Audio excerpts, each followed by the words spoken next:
Home weather by Paul FEELYNew. New Hampshire Union Leader, October 8, 2017, 9:52 p.m. Lighthouse Pier is seen damaged by Hurricane Nate in Biloxi, Mississippi, on Sunday. Reuters' Jonathan Bachman. The remnants of Nate are expected to bring the heaviest rainfall in more than a month, but light wind to the Granite State today.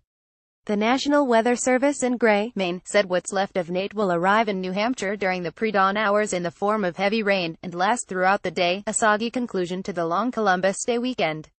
After making two landfalls along the central Gulf Coast Saturday evening and early Sunday morning, Nate headed across the central Appalachians and into New England Sunday night. Though in a weaker state, it was still packing enough tropical moisture to fuel heavy rain across the region.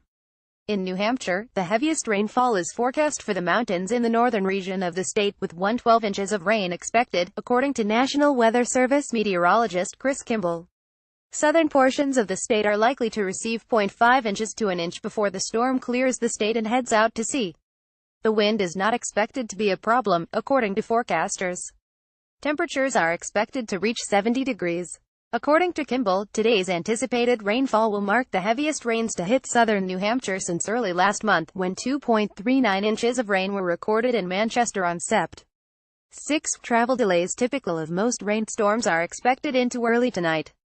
Motorists should look for flooded streets and roadways, though Kimball said no flood watches or warnings had been issued for the areas of Sunday night. Wet leaves could produce slippery conditions for motorists and pedestrians.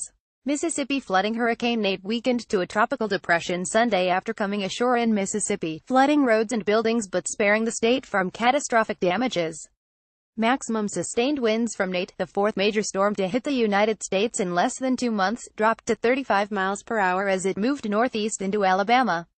The storm made landfall as a Category 1 hurricane. Mississippi Gov. Phil Bryant told reporters there had been no deaths or reports of catastrophic damage. "We are very fortunate this morning and have been blessed," he said. Nate killed at least 30 people in Central America before entering the warm waters of the Gulf of Mexico and bearing down on the southern United States. It also shut down most oil and gas production in the Gulf. Nate follows Hurricanes Harvey, Irma and Maria, which devastated areas of the Caribbean and southern U.S. Nate made its first U.S. landfall on Saturday evening near the mouth of the Mississippi River and then made a second one early on Sunday near Biloxi, Mississippi. In Biloxi, water surged over roads during the storm and quickly receded on Sunday, leaving a boat that broke loose marooned on the beach. At a Waffle House restaurant, the storm surge deposited a dumpster in its parking lot. Jeff Pickich, a 46-year-old wine salesman from D'Iberville, Miss, was counting his blessings. Heavy winds left only minor damage, blowing down part of a fence on his rental property in Biloxi. "I'm just glad," he said, digging fresh holes for fence posts. "I was afraid of the water. The water is Mother Nature. You can't stop it." Oil production. The storm curtailed 92% of daily oil production and 77% of daily natural gas output in the Gulf of Mexico, more than 3 times the amount affected by Harvey. Workers were evacuated from 301 platforms and 13 rigs as of Saturday, said the U.S. Bureau of Safety and Environmental Enforcement. Oil producers Chevron Corp and Royal Dutch Shell began on Sunday to redeploy personnel, assess facilities and restore oil output in the Gulf of Mexico, including platforms, pipelines and terminals shut ahead of Nate, the companies said in statements. Vessel traffic and port operations at New Orleans resumed on Sunday afternoon, the U.S. Coast Guard said. New Orleans has reopened all waterways without restrictions, it said in a statement.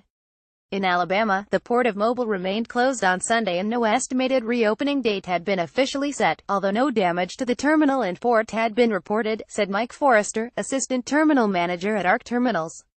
Forrester said it was not much of a setback because we are getting down to the slower season. Wire service reports were used in this story. Weather.